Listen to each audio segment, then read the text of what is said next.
नमः सिद्धेभ्यः। ॐ नमः सिद्धेभ्यः। ॐ नमः सिद्धेभ्यः।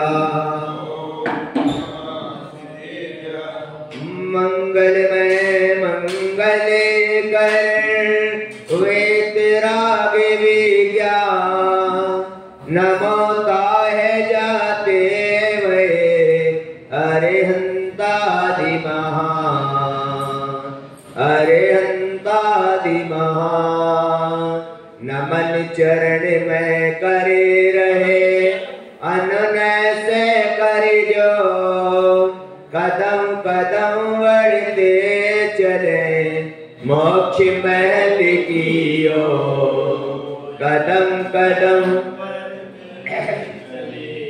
मोक्ष महल की ओर। हरे अनंतानिश्चित परमेष्टि भगवान की, एक जरा श्री आदिनाथ भगवान की, एक जरा श्री पार्श्वनाथ भगवान की, एक जरा श्री महावीर भगवान की, आचार्य गुरु श्री विराट महामुनिराज की, आचार्य गुरु श्री विशिष्टागिरी महामुनिराज की, तीन वर्ण परम मुनि महाराज की। श्री विभूति सागर महाराज की जय हो। समस्त मुनि जन की जय हो। जयकारा गुरुदेव का। अब बात माओ, कितना अच्छा यहाँ पर कथन चल रहा है, आप लोगों को लिए बता देते हैं। हमें सिद्धांत आगम दोनों को हमारे लिए ज्ञात होता ही है, लेकिन साथ साथ में आपको एक अनुभव की बात बताया। किसकी? एक अनुभव की बात बता रहा हूं। आगम सिद्धांत से तो ये घटित होता ही है, लेकिन एक अनुभव की बात भी मैं बता रहा हूं। आगम सिद्धांत कहता है कि हे बात्मा, अगर तुझे अपनी आत्मा का कल्याण करना है, तुझे अपने कर्मों की निर्जरा करना है, तो सिद्धांत आगम कह रहा है कि तुझे कहीं भी भटकने की किसी भी जगह भटकने की आवश्यकता नहीं है। आवश्यकता नहीं है। और अगर तू भटक रहा है, क्या कर रहा है? भटक रहा है। तो अभी तुझे सम्यक दर्शन की प्राप्ति है। इसकी प्राप्ति नहीं है।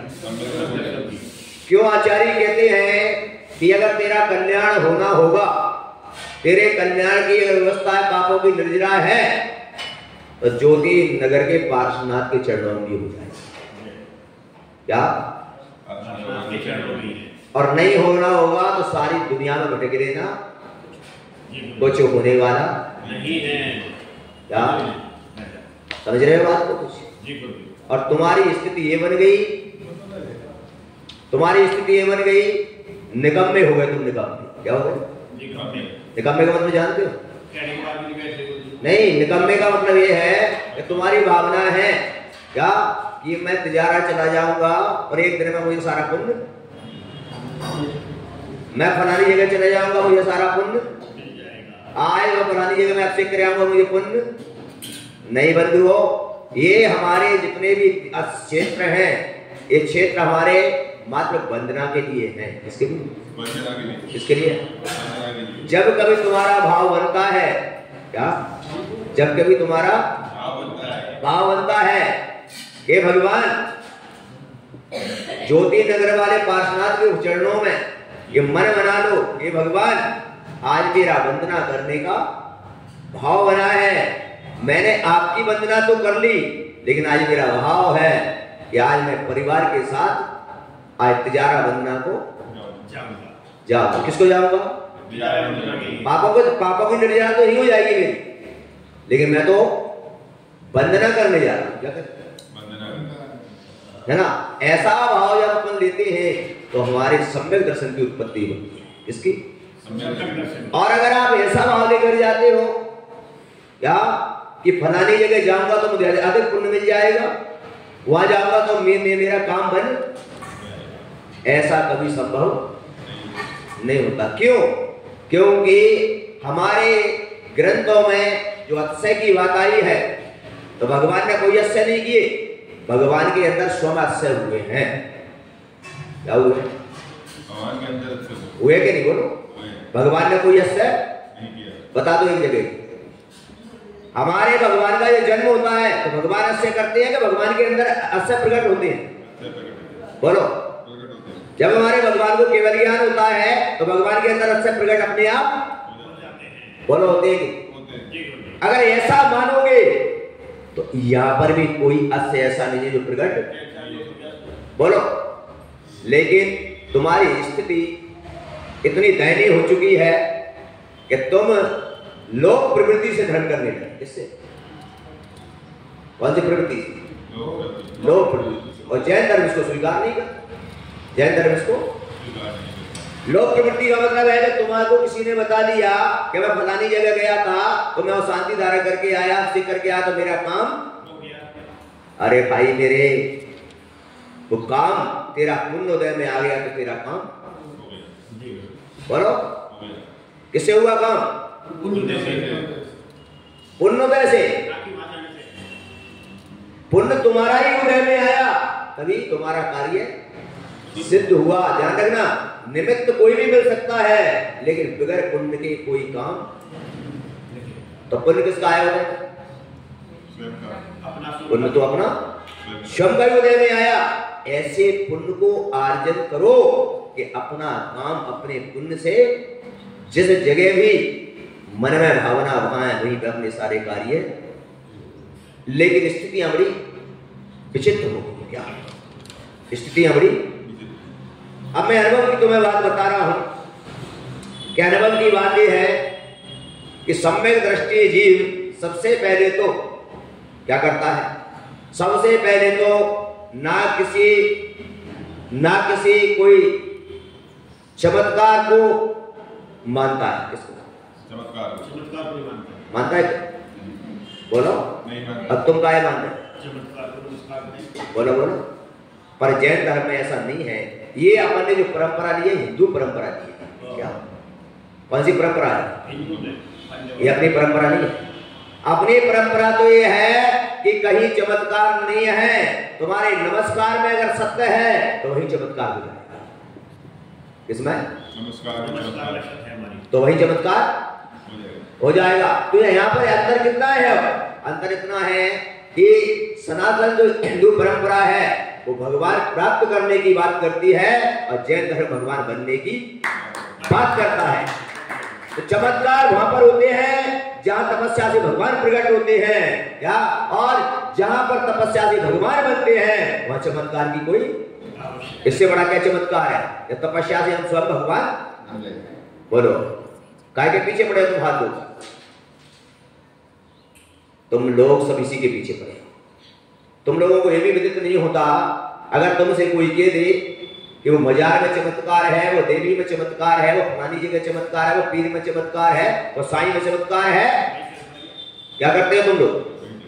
बोलो। अरे मेरे भाई, अगर वहां पर चमत्कार है, क्या है? चमत्कार है। तो मुझे ये बताओ कि वहां पर सारी जो भारत की गरीब पब्लिक है, जो सारे भिखारी है, सबको ले जाओ, क्या सब अमीर हो जाएगी? क्यों? जब चमत्कार तो सबको होना चाहिए। क्यों नहीं होना चाहिए? जब चमत्कार है तो होना चाहिए ना। क्यों नहीं हो? क्योंकि आचार्य कहते हैं भैया सबका पुण्य नहीं है। अगर सबका पुण्य ऐसा होता और चमत्कार की विशेषता होती तो सारे भारत में कोई गरीब होता ही नहीं, सब एक से होते, कोई अंतर नहीं होता।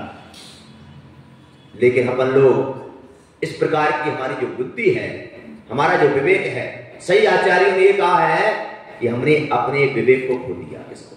विवेक को खो दिया। बुद्धि और धन तो है तुम्हारे पास, क्या? बुद्धि और तो है, लेकिन विवेक विवेक खो दिया। क्या किया?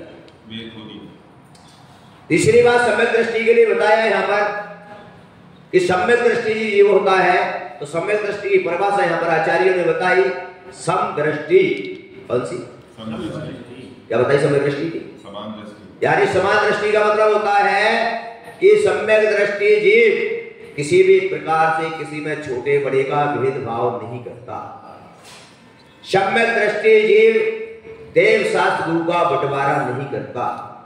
सम्यक दृष्टि जीव किसी का विशेष भक्त नहीं होता। क्या विशेष भक्त नहीं होता। सम्यक दृष्टि जीव किसी का, वो तो देव शास्त्र गुरु का भक्त होता है। किसका? देव शास्त्र गुरु। किसका भक्त होता है? देव शास्त्र गुरु। देव शास्त्र गुरु का भक्त होता है। वो विशेष किसी का भक्त नहीं होता। वो 24 तीर्थंकर का ही भक्त होता है, विशेष भगवान का भक्त नहीं होता। वो सारे गुरुओं का भक्त होता है, विशेष गुरु का भक्त नहीं होता। क्यों ऐसा? ऐसा इसलिए कि भक्ति जहां पर बनता है, कौन बनता है? तुम सब बताओ, भक्त ही हो ना अभी तो, क्या हो? और मैं कभी भक्त नहीं बना, मैं कभी क्या नहीं बना? आपको विदित है ना, 20 साल हो गए मेरी दीक्षा। कितने? 20 साल में पूरे हिंदुस्तान में एक भी भक्त नहीं है मेरा। तुम सोच रहे हो ना बात? बोलो, सोचने की बात है कि नहीं? आज तक मेरा कोई एक भी भक्त नहीं है। बोलो क्यों? जैसे तुम देखते हो ना, तुम्हारे कोई चतुर्मास होते हैं तो बाहर से अनेक लोग, पर मेरे इतने चतुर्मास या कार्यक्रम हो गए, एक भी कहीं से कोई व्यक्ति क्यों नहीं आता? क्या मैंने भक्त क्या नहीं बनाया? अब तुम लोग क्या हो? भक्त हो, भक्त हो ना? और मैं कहता हूं मैं भक्त नहीं बनाता, कभी भक्त कम भक्त होते क्या? क्या होते?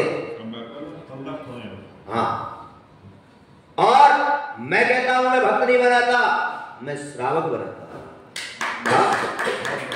क्या बनाता हूं? क्यों? कि मैंने तुम उदाहरण दे दिया कि श्रावक की दृष्टि में भेदभाव और भक्ति की दृष्टि में। अब बोलो, ये मेरा गुरु। हाँ बोलो, क्या होता है? भक्ति की दृष्टि में भेदभाव होता है। आप जिस मंदिर के भक्त बन जाओ, जिस गुरु के भक्त बन जाओ, आप ऐसे भक्त बन जाते हो। क्या मुझे तो कभी कभी नजर आता है कहीं पाकिस्तान से आतंकवादी तो नहीं है। बोलो, तो क्या बनना है तुमको? क्या भक्त बनना? भक्त का मतलब होता है बंटवारा। भक्त का मतलब बंटवारा, और श्रावक का मतलब, श्रावक का मतलब एक होना। बोलो, भक्त का मतलब आप तुम तो करते ही हो, लेकिन मैंने अपने अनुभव में देखा, क्या मैंने अपने अनुभव में देखा, इतना कट्टर भक्त देखे मैंने कि जिस गुरु के भक्त हैं, जिस गुरु के भक्त हैं, उस गुरु ने भी इशारा दिया क्या कि जाओ वो महाराज बेटे उनको आर दे दो, उन्हें नहीं दूंगा। बोले क्यों? बोले नहीं दूंगा, मैं तो तुमको ही मानूंगा, तुम कहोगे तो भी नहीं दूंगा। बोलो बोलो,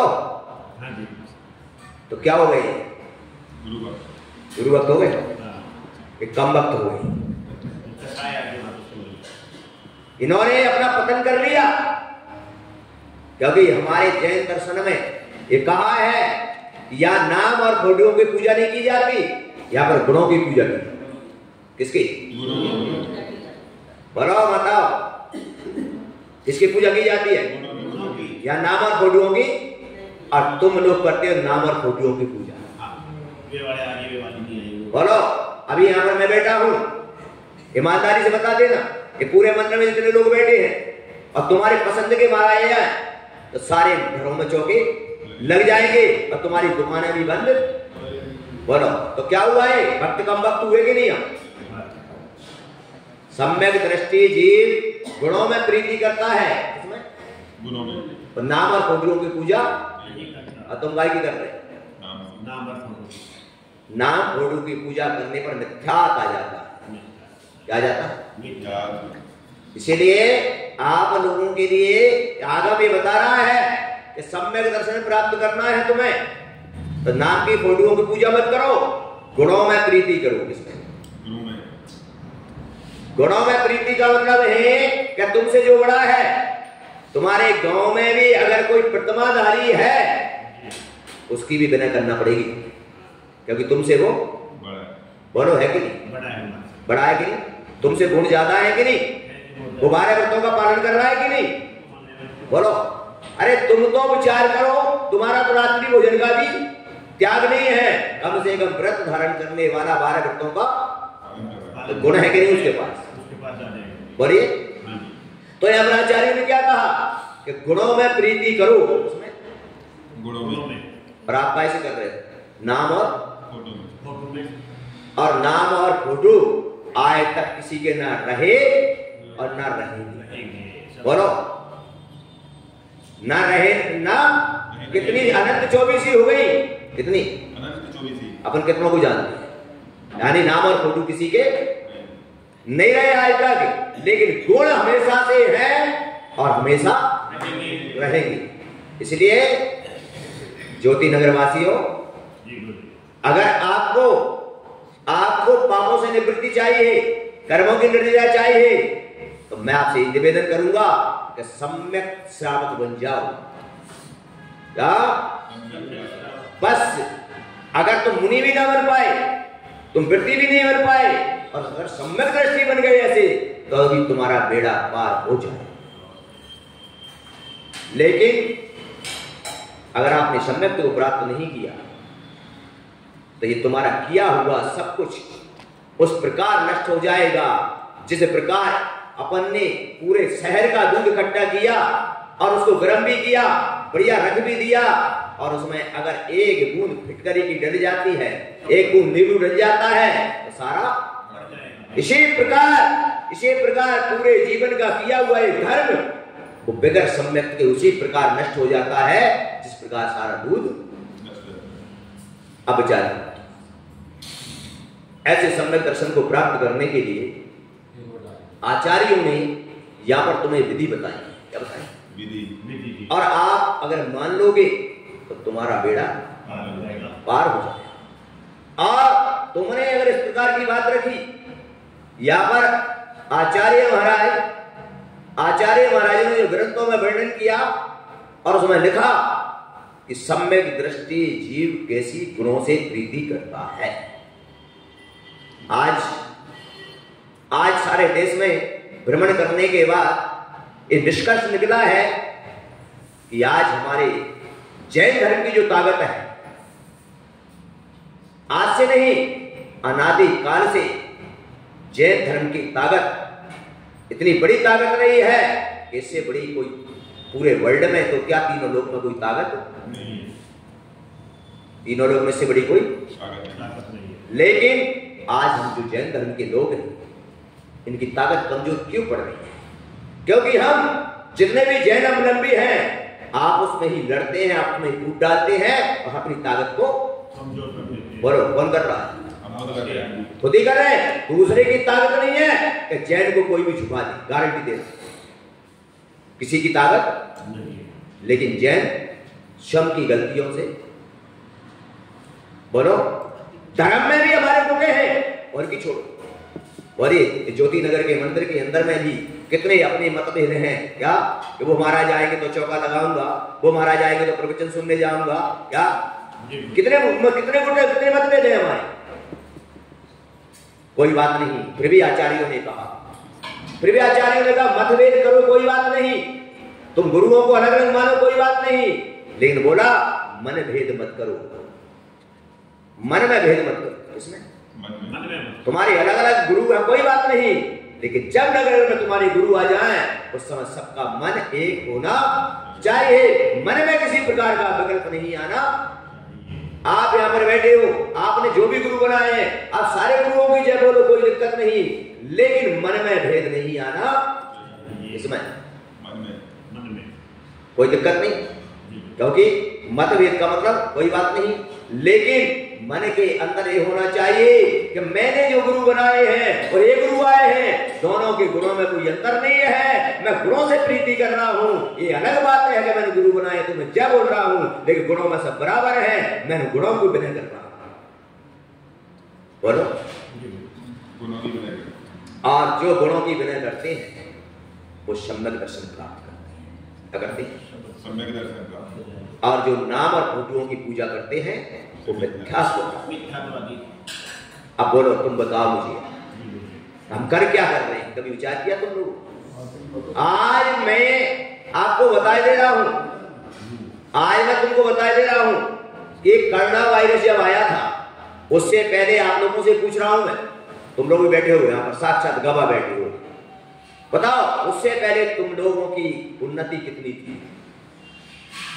तो कोरोना वायरस नोटबंदी हुई ना, उससे पहले आप लोग कितने संपन्न थे और आज कितने थे? बताओ। पहले ज्यादा थे। तुम गवाह हो इस समय, बोलो। उससे पहले तुम लोग संपन्न थे, तुम लोग सुखी थे, और उसके बाद से तुम लोग क्यों ऐसा? क्यों आया वो? क्यों आया?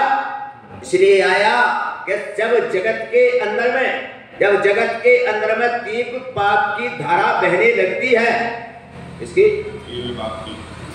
तीव्र पाप की धारा जब बहने लगती है तो प्रकृति को कोई ना कोई उपाय करना पड़ता है। क्या? किसको करना पड़ता है? अपन नहीं कर सकते। प्रकृति एक ऐसा उपाय करती है, और प्रकृति कहती है कि अब तू ज्यादा हवा में उड़ने लगा, अब तुझे मुझे जमीन पर लाना पड़ेगा। कहां पर? जमीन पर।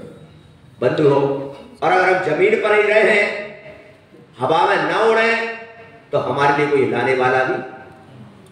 इसीलिए विचार करो, चिंतन करो जरा, ऐसा क्यों हुआ? ऐसा इसलिए हुआ कि हम लोगों ने सम्यक रूपी जो रत्न था, सम्यक रूपी रत्न था, उस रत्न की वैल्यू किसकी नहीं की? सम्यक रूपी रत्न। ऐसा आचार्यों ने हम सम्यक की बात कही, और ऐसे सम्यक की बात करते हुए आपको आचार्य कहते हैं कि नमोकार मंत्र पढ़ते हो। क्या पढ़ते हो? अब नमोकार मंत्र, मैंने एक बार विचार किया कि यार ये जैन लोग हैं, कौन है? और जैनी कितना ध्यान रखते हैं, अहिंसा परमो धर्मी है। क्या है? नहीं हो गया? जियो और जीने की बात कहते हैं। और वास्तव में हो, जैसे तुम लोग, तुम्हें डर लगता है कि नहीं? एक मच्छर भी मर जाए तो क्या बोलते हो? एक मच्छर भी मर जाता तो क्या बोलते हो आप लोग? पाप लग गया। क्या लग गया? एक मच्छर मरने पर आप क्या मानते हो? पर मैंने विचार किया, और ऐसे नमोकार मंत्र इनको प्राप्त हुआ है, उस नमोकार मंत्र की रोज माला फेरते, बोलो क्या नहीं फेरते? कहीं पर भी कुछ गलती हो जाता हो, बोलो क्या बोलते? अब मेरे मन में विचार आया कि ऐसे अहिंसा परमो धर्मी जैनी कौन? और पाप से डरने वाला जैनी कौन? ध्यान रखना, पूरे वर्ल्ड में अगर पाप से कोई डरता है तो वो एक जैन। कौन है? ध्यान रखना, वो पाप करता हो जाए उससे कोई बात नहीं, लेकिन डरता जरूर है। क्या करता है? बोलो डरता है। तुम लोग कहीं पर भी जाओ, भले तुम व्यापार करते हो, क्या करते हो? और व्यापार में भले तुम कितना भी कमा लो, पर ज्यादा कमा लेते तो मन में एक बार विचार आता है कि आज तो मैंने गलत कर दिया, क्या आज तो मैंने अन्याय का पैसा,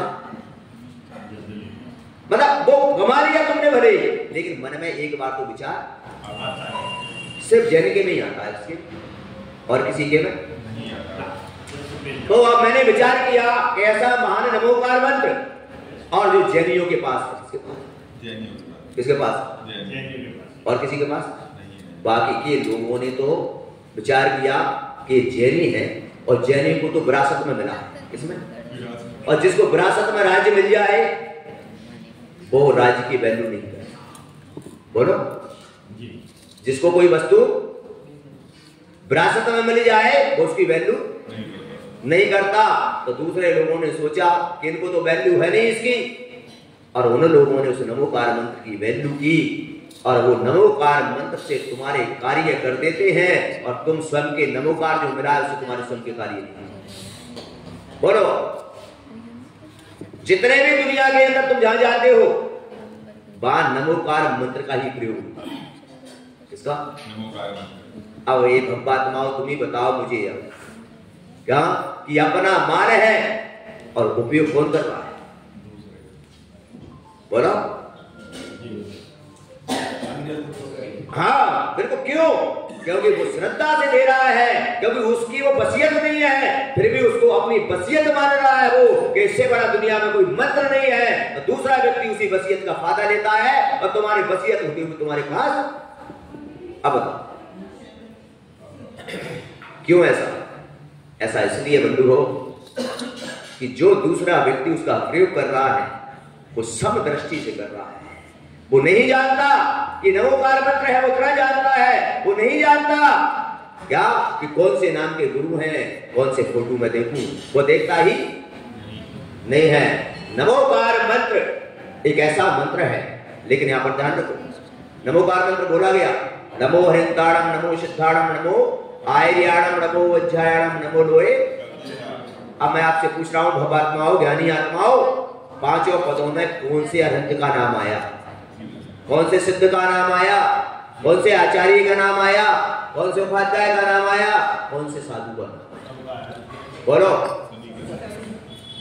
मैं पूछ रहा हूं तुमसे ज्ञानी आत्माओं, जब नमोकार मंत्र में भेद नहीं किया गया, अखंड यहां पर नमोकार मंत्र का वाचन किया गया, तो तुम उस नमोकार मंत्र को क्यों खंडित कर रहे हो?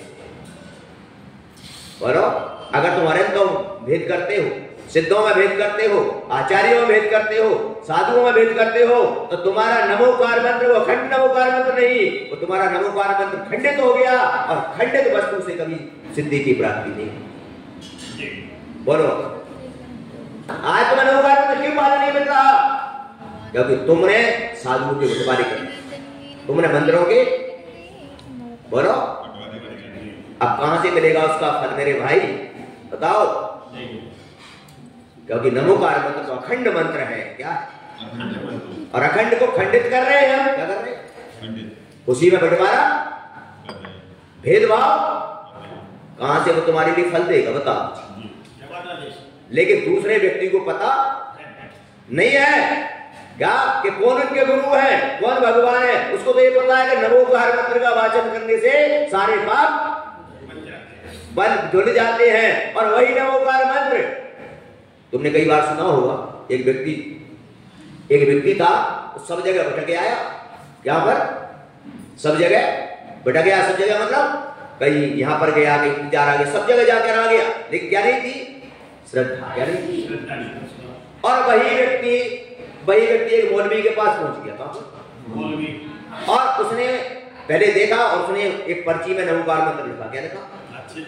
एक पर्ची में नमोकार मंत्र लिखा, और पर्ची को बंद किया, और बंद करके उसने कहा, एक उसमें रख दिया उसको, और उसने कहा ये ताबीज में डाल के पहन ले इसको, क्या तू ठीक हो जाए। और उसने नमोकार मंत्र बोला 9 बार, कितनी बार? और 9 बार नमोकार मंत्र के बोल के उसको यूं, वो सही हो गया। क्या हो गया? वो सही हो गया। बाद में उसने पूछा, माने कि मैं जैन हूं। बोले जैन है? कौन है? जैन है। उसने कहा जैन होगा और तू ठीक नहीं हो। उसने कहा ये पर्ची में लिखा क्या? तो उसने कहा ये पर्ची में और कुछ नहीं है, एक नमोकार मंत्र है, क्या वही तो मैंने लिखा है, और तू नमोकार मंत्र में जी रहा है। इसमें ओहो, तू जैन होकर नमोकार मंत्र में जीने वाला ठीक नहीं होगा। इसका मतलब उसने कहा तू जैन तो है पर तेरी श्रद्धा बस यही अंतर आ रहा है कि आज हमारे सारे कार्य, हमारे सारे दुख इसलिए दूर नहीं हो रहे कि हमने उसको खंडित क्या कर दिया, खंडित कर दिया। बोलो किया कि नहीं? ऐसा कोई व्यक्ति नहीं है जिसके मन में ऐसे भाव ना आते, ऐसा कोई व्यक्ति नहीं है। लेकिन ऐसे बिरले व्यक्ति होते हैं क्या जो सम्यक दर्शन के साथ जीते हैं। क्या कोई भी सामने आकर खड़ा हो जाए उसके मन में कोई विकल्प नहीं आता। तुम चौका लगा लो अभी यहां पर, बोले नगर में 10 चौके लगे, संघ आया, 10 दिन तक अगर तुम्हारी चौका में आचार्य महाराज ना आए तो तुम्हारी क्या हालत होगी? 10 दिन तक चौके लगे और 10 दिन तक तुम्हारे चौका में बड़े महाराज, बाकी सारे महाराज आ रहे, तो क्या होता तुम्हारे मन?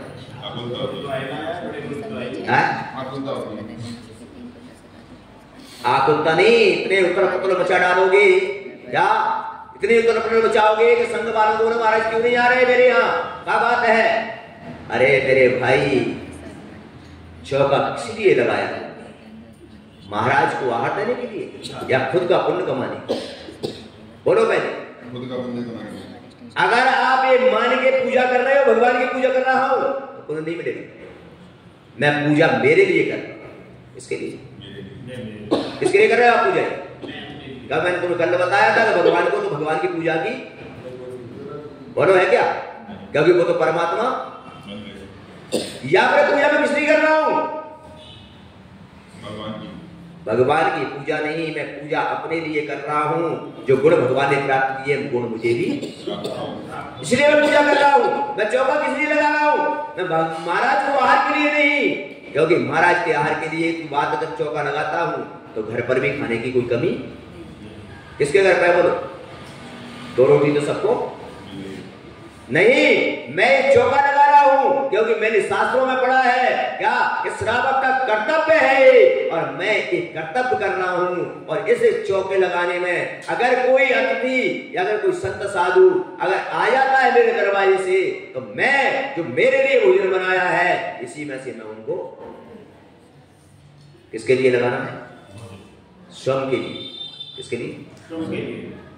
ऐसा भाव होगा तुम्हारा तो आपको पुण्य का अर्जन होगा। और तुमने कहा महाराज आए हैं, महाराज भूखे ना रह जाए, चौका लगा दो तो कुछ मिलने वाला नहीं। यहां पर विचार करना है तो मैं आज आपको एक ही सूत्र दे रहा हूं और कह रहा हूं कि अगर आपको पापों की निवृत्ति चाहिए तो न अखंड नमोकार मंत्र को मानो। किसको मानो? अखंड नमोकार मंत्र को मानो। किसी भी प्रकार का चतुर्विध संघ में किसी भी प्रकार का भेदभाव मत करो। क्या मत करो? जो भी तुम्हारे सामने उपस्थित हो जाए उसके गुणों में प्रीति करो। उसमें अगर आचार्य आ जाए तो उनके गुणों में प्रीति करो, मुनि आ जाए तो उनके करो, माताजी आ जाए तो उनकी करो, छिल्लके लेकर आ जाए तो उनकी, और ब्रह्मचारी भी आ जाए तो ये मत देखो तो कौन आया है, बस एक मुझसे बड़े आए हैं जिन्होंने गुणों को धारण किया है। क्या बस ये मुंह टेढ़ा टेढ़ा मत करना, मुंह टेढ़ा टेढ़ा मत करना, नहीं तो टेढ़े ही हो जाओगे। क्या हो जाओ?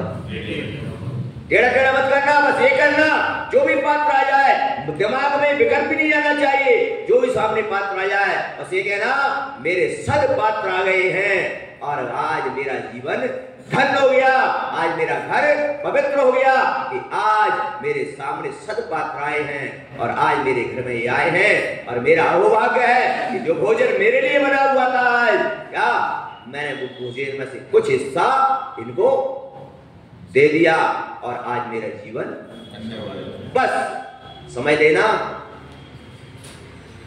ऐसी भावना करते ही शास्त्रों के अंदर कथन आता है, ऐसी भावना करते ही वो श्रावक के घर पर पंचशर्य हो जाती है। क्या? बिल्कुल। आज क्यों नहीं होती? क्योंकि हमारी भावना नहीं। क्या तुम्हारी भावना से पेट भरने की और भराने की? खुद का पेट भर लो नहीं। अपन भी जो भोजन कर रहे हैं वो पेट भरने के लिए नहीं, अपन भी जो भोजन कर रहे हैं वो धर्म के लिए कर रहे हैं। किसके लिए? बोलिए। जो भोजन किस लिए कर रहे हैं? धर्म के लिए। आचार्य कहते हैं है जैन धर्मियों, आप धर्म के साथ पैदा हुए हो, धर्म के लिए जी रहे हो और धर्म के साथ ही दुनिया से विदा हो जाना। क्या? पापों की प्रवृत्ति छोड़ दे। किसके लिए जन्म हुआ तुम्हारा? बोलो। धर्म के साथ पैदा हुए तुम, जैन धर्म के साथ, धर्म के साथ जियो और धर्म के साथ ही दुनिया से विदा हो जाना। क्या? तुम्हारा जीवन आज बंधुओं विचार। ऐसा आचार्य जब कहते हैं तब मुझे एक बात याद आती है। कल तो मैं चक्रवर्ती का विवरण सुना रहा था। चक्रवर्ती, चक्रवर्ती कैसे बना याद है ना? चक्रवर्ती कैसे बना? उसने त्रिंच गति के रूप में बंदर बन के, नेवला सर्व बन के हार की अनुमोदना। क्या? तो क्या बन गया? चक्रवर्ती। और राजा वज्ररंग सोम ने आहार दिया तो वो आदिनाथ बन के। बोलो आप सोच लेना, चार कितना बड़ा पुण्य है, कितना बड़ा पुण्य है। अब चक्रवर्ती की जब बात आती है तो आपको चक्रवर्ती का वृत्तांत मैं बता देता हूं कि चक्रवर्ती अपन लोग कहते हैं ना कि भरत घर में ही बैरा। क्या बोलते? तो कैसे बैरागी, कैसे उनका कल्याण होगा? वो इतने समय तक घर में उन्होंने राजकाज किया। 96,000 रानियां, कितनी कितनी रानियां? अब ये बात बताओ, 96,000 रानियां, कितनी रानियां तुम्हारे पास कितनी है? एक है। उसके बाद सुबह से शाम तक क्या करते? सुबह से शाम तक भागते हो और शाम को जब घर में आते हो तो पत्नी एक लंबा सा लिस्ट लेके बैठी थी, है कमी है, बोले दिमाग खराब हो गया, आज इनकम तो हुई नहीं, कहां से? चक्रवर्ती का जो वैभव है, 96,000 रानियों की 96,000 महल होते हैं। और पटरानी की रानी एक बार जिस चीज को धारण करती है दोबारा धारण, क्या अगर उसका हीरो का हार भी हो और अगर वो घर एक बार गिर गया है उसको उठाते नहीं है, नहीं करते। अब अचार ऐसा वैभव, और तुम एक पत्नी और 2 बच्चों के लिए ही पूरी जिंदगी निकल जाती है। महाराज पूर्ति बोलो, हो रहा है कि नहीं? बोलो क्यों ऐसा? क्योंकि ऐसा पुण्य हमारे पास क्यों नहीं है? क्योंकि उस चक्रवर्ती जैसा संबंध कृष्ण अपने पास नहीं है। तो चक्रवर्ती का विवरण जब आता है, आप एक घर बनाती हो, क्या बनाती हो? बोलो, एक घर बनाते हो, कितने खुश होते हो? कितने प्रसन्न होते हो? बताओ, होते हो ना? लेकिन चक्रवर्ती का 84 खंड का महल बना है, कितने का? और चक्रवर्ती का महल ऐसा तो बना नहीं, उसमें लाइट वाइट नहीं लगती है, उसमें तो मणियां लगती है। क्या लगती है? ऐसा महल बना के सुंदर खड़ा कर दिया और चक्रवर्ती से कहा प्रवेश करो वहां पर महल में, इसमें तो चक्रवर्ती ने नीचे गर्दन कर, क्या कर दी? नीचे गर्दन कर। अब तुम कैसे चलोगे? अगर 64 खंड बन जाए, 84 खंड का तुम्हारा घर बन जाए, तुम कैसे चलो? बताओ तूने, ईमानदारी से बताओ। जब एक छोटा सा 1 करोड़ का फ्लैट खरीदते हो, उसी में 2-400 आदमियों को बुलाओ, देखो देखो मेरा फ्लैट, देखो मेरे फ्लैट में फर्नीचर, बोलो बोलो मेरा तो हैं? ये माता है, देख तेरे घर में क्या, देख मेरा फ्लैट। लेकिन चक्रवर्ती का 84 खंड का महल बन गया, कितना? 84। और जब उससे कहा प्रवेश करो, तो जैसे नीची गर्दन कर ली, क्या? तो वहां पे जो कारीगर थे, देवों ने बनाया, किसने? अपने जैसे कारीगर को नहीं बनाया, क्या? और वहां पर पूछा गया मंत्रियों ने, क्या कारीगरों ने कहा, देवों ने क्या चक्रवर्ती से कहा कि ये महल तुमको पसंद नहीं आया क्या? कोई कमी है क्या महल में? सुंदर नहीं बना क्या? क्या कहा? जो हीरे मोतियों से जड़ता है, जिसमें सोने की दीवारें हैं, चांदी के फर्श लगे हैं, क्या ऐसा महल के लिए कहा तुमको पसंद नहीं आया? चक्रवर्ती से कहा तुमने नीची गर्दन कर ली, नहीं दुनिया तो देखो देखो, क्या चक्रवर्ती ने क्या कहा पता है? चक्रवर्ती ने कहा कि गर्दन नीचे इसलिए कर ली कि मेरे कौन से पाप कर्म का उदय यहां पर आया है, मुझे क्या पता था कि इतनी बड़ी जेल रहने को मिलेगी। क्या मान रहा है उसको? किसको? अब तुम घर को स्वर्ग मान रहे, क्या मान रहे? बोलो बोलो, तुम घर को स्वर्ग मान रहे हो और चक्रवर्ती इसको जेल मान रहा। बस इतना ही अंतर है, मिथ्या दृष्टि और इतना ही। यानी उसके पास सारा इतना वैभव होते हुए भी वो उसको अपना नहीं मानता है, और तुम्हारे पास कुछ भी नहीं है, फिर भी इतनी आसक्ति है कि भगवान के मंदिर में 10 मिनट बैठ नहीं सकते। बोलो, इतनी आसक्ति है कि 10 मिनट हम अपना व्यापार, इतनी आसक्ति है क्या? लेकिन वो चक्रवर्ती इतने वैभव का मालिक होता हुआ भी उसने क्या किया? 72 जिनाने बनवाए कैलाश पर्वत पर, बनवाए कि नहीं बता ना सब। लेकिन 72 जिनाने क्यों बनवाए उसने? क्योंकि चक्रवर्ती जो बनते हैं उनकी इस प्रकार की एक परंपरा होती है कि उनको कोई ना कोई जगह जिनाने प्रत्येक चक्रवर्ती बनवा। जिनाने तो बनवा दिए, क्या बनवा दिए?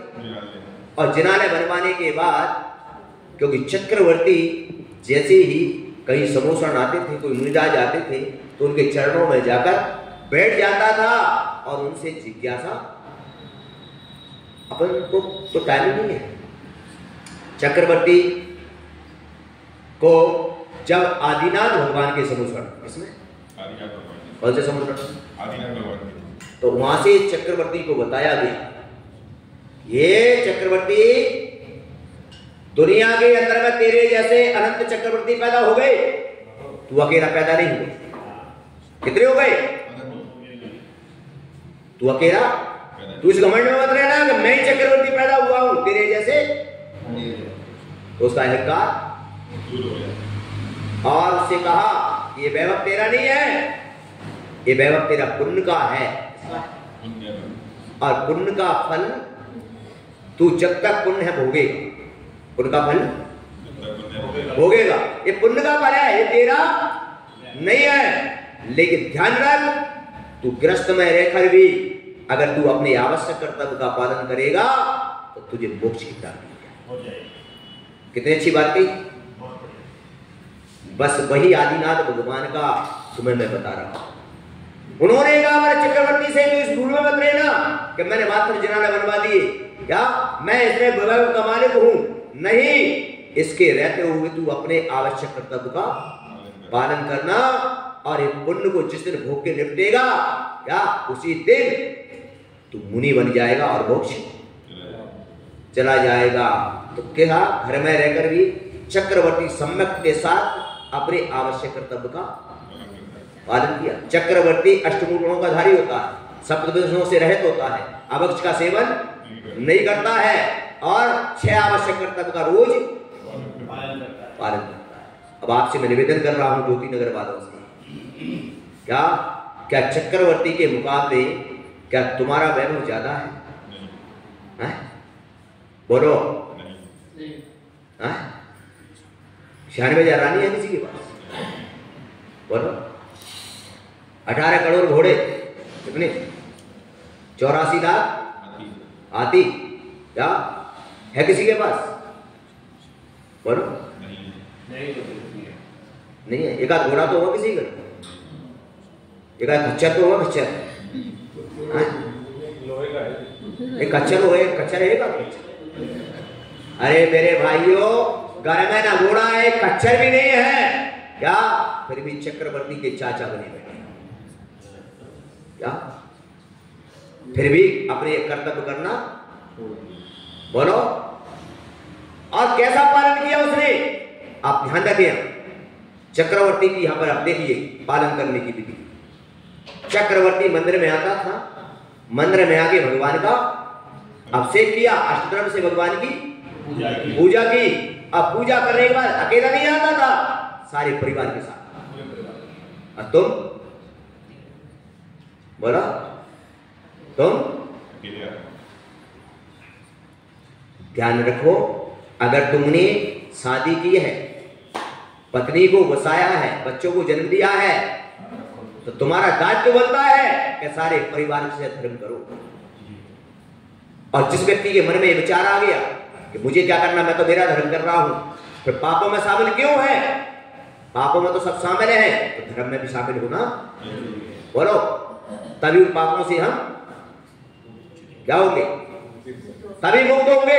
अगर प्रत्येक व्यक्ति पापों में शामिल है तो प्रत्येक व्यक्ति को धर्म में भी बोला होना चाहिए कि होना चाहिए।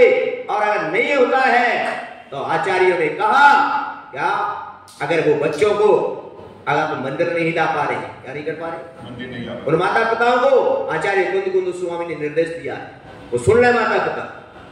उन्होंने कहा कि जो अपने बच्चों को धर्म के संस्कार नहीं दे पा रहे, जो माता पिता, उनके लिए आचार्य कुंद ने कहा कि वो पिता पिता नहीं, वो बैरी है, वो माँ माँ नहीं, वो शत्रु है जिसने अपने बच्चों को धर्म के संस्कार नहीं।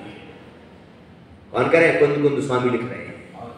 तुमने एसपी बना दिया, कलेक्टर बना दिया, तो वो कहते हैं नहीं, अगर तुमने मंदिर लाना नहीं सिखाया, तुमने पूजा करना नहीं सिखाया, तुमने गुरुओं की सेवा नहीं सिखाई, तो उन्होंने कहा तुम शत्रु और बैरी के समान हो।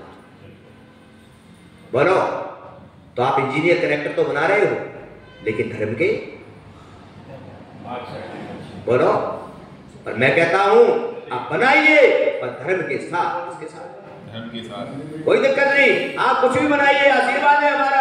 आप तो मिनिस्टर बनाओ, प्राइम मिनिस्टर बनाओ, कुछ भी बनाओ, लेकिन धर्म के किसके साथ होना चाहिए?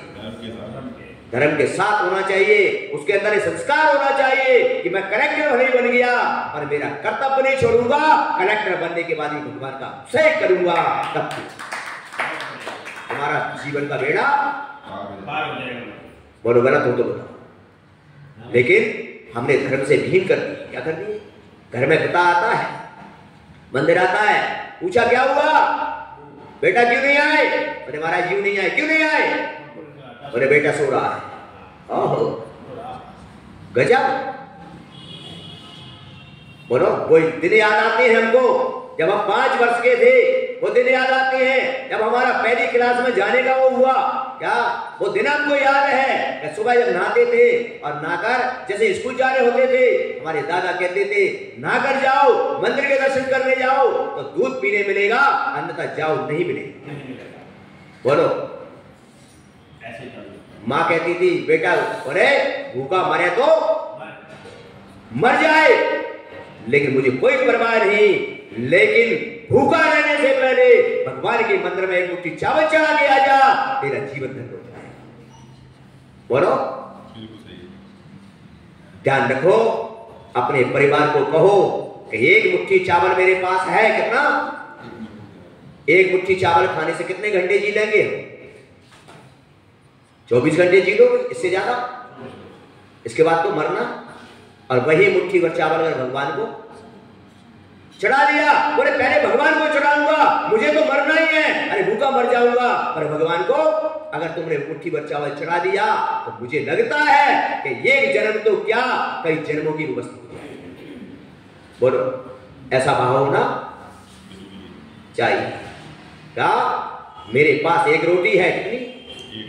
मेरे पास एक रोटी है, कोई बात नहीं, मैं भूखा तो रह जाऊंगा, लेकिन सामने ये हमारे मुनिराज आ रहे हैं, मैं इनको आहार दूंगा। मैं भूखा रहूं तो धर्म करूंगा, पहले क्या करूंगा? क्यों? ऐसे उदाहरण शास्त्रों में कितने आते हैं? बोलो, कितने उदाहरण आते हैं? मैं उदाहरण आपको बताऊंगा, अगर यहां पर समय रहेगा मुझे रुकने का तो आपको बताऊंगा। सुदामा का उदाहरण तो आया ही ना। सुदामा के पास एक मुट्ठी चावल बचे थे, बस। कितने बचे थे? और था ही नहीं उसके पास। उसने कहा ये मुट्ठी चावल से मैं कितने जिंदा रह लूंगा? क्या ये मुट्ठी चावल मैं लेकर जाऊंगा? क्या हुआ एक मुट्ठी चावल से? ऐसा ध्यान रखना अपने जीवन में। और वो चक्रवर्ती जो था, वो चक्रवर्ती मंदिर से घर पहुंचता, उसकी पटरानी शुद्ध भोजन, और चक्रवर्ती दरवाजे पर आकर कलश लेके खड़ा हो जाता 9:15 बजे। कितने बजे? 9:15 बजे। और कहता था, इधर देखता था, इधर देखता था, और ऊपर भी देखता था, क्योंकि आकाश से ऋतिधारी मुनिराज भी, और बोलता था नमोस्तु नमोस्तु बंदामी बंदामी इच्छामी। क्यों?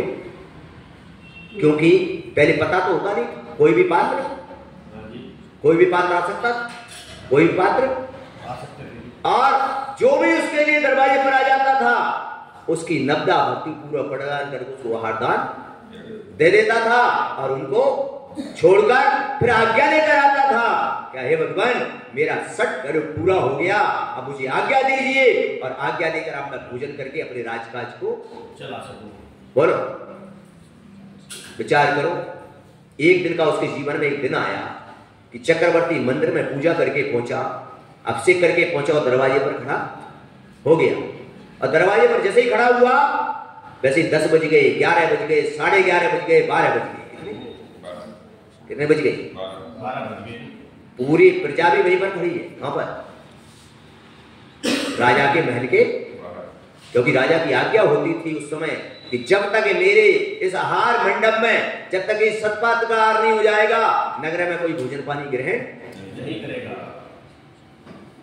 बंधुओं, 12 बज गए। चक्रवर्ती समझ गया कि अब सामायिक काल शुरू हो गया, कोई पात्र आने वाला नहीं है। तो क्या तुम्हारी तरह घर चला गया वो व्यापार करना ना? अरे नहीं, 12 बज गए। 12 बजते ही उसकी आंखों में आंसुओं की धार लगती है।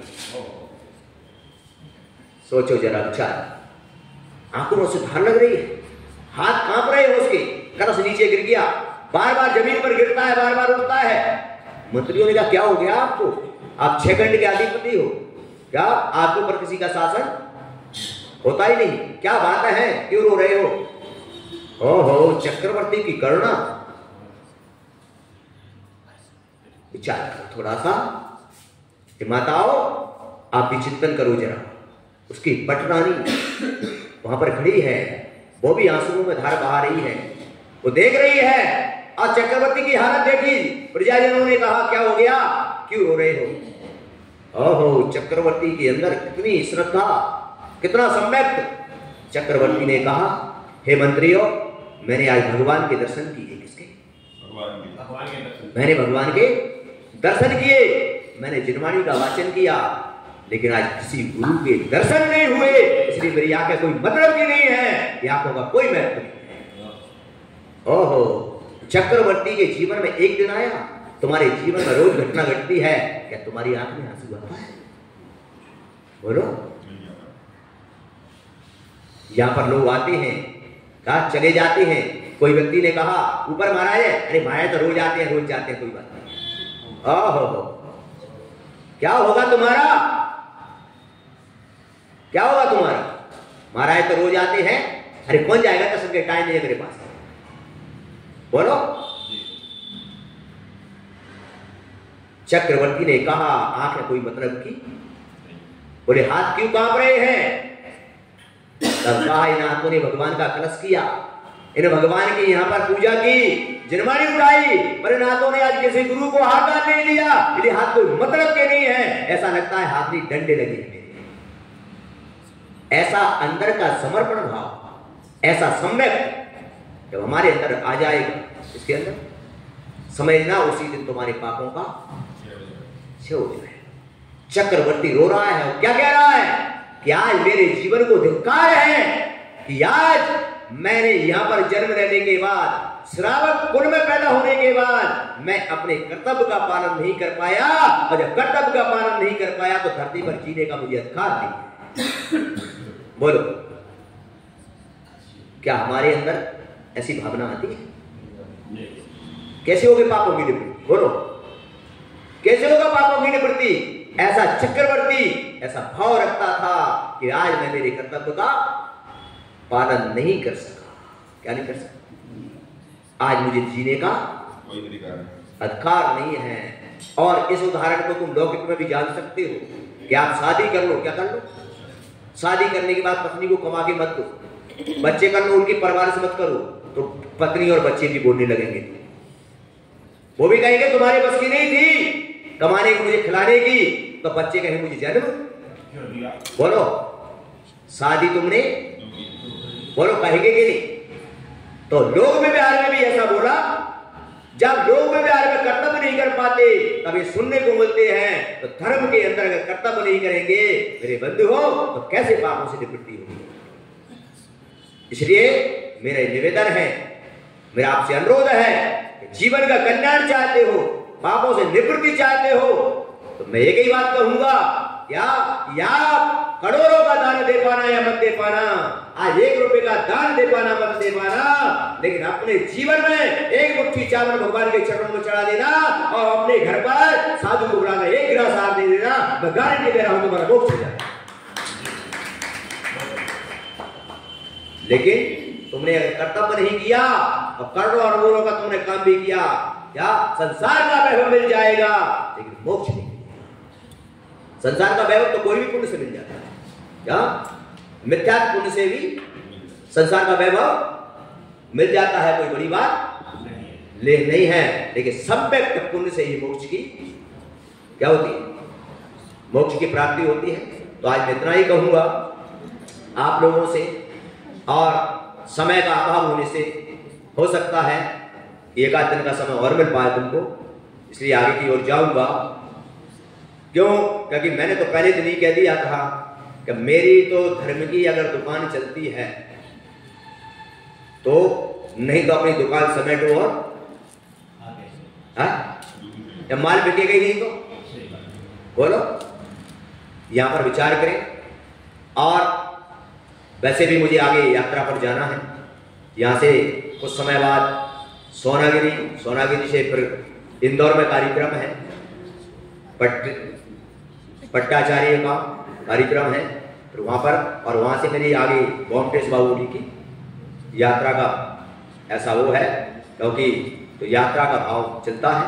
तो आप लोगों के बीच में जो उपदेश दे रहा हूं मैं इसलिए कि आप, मेरी भावना एक ही है कि सभी जीवों का कल्याण हो और सभी जीव मोक्ष को प्राप्त हो। क्या भाव है? सभी जीवों का कल्याण हो और सब मोक्ष को प्राप्त हो। और उसके लिए मेरा निवेदन है कि आप मोक्ष प्राप्त करने के लिए क्या बस मैं गुरु बना हूं, मैंने उस कर्तव्यों का पालन किया है, मैंने उन गुणों को धारण किया है। तो मेरी भी ये भावना है कि सारे श्रावक जो इतनी मेहनत करते हैं उनको भी फल मिलना चाहिए। इसलिए मैं उनको सही रास्ता बता रहा हूं कि जीवन के अंदर में अपने कर्तव्य का पालन करो। इससे बड़ा दुनिया में कोई धर्म, बोलो, इससे बड़ा कोई दुनिया में धर्म नहीं है।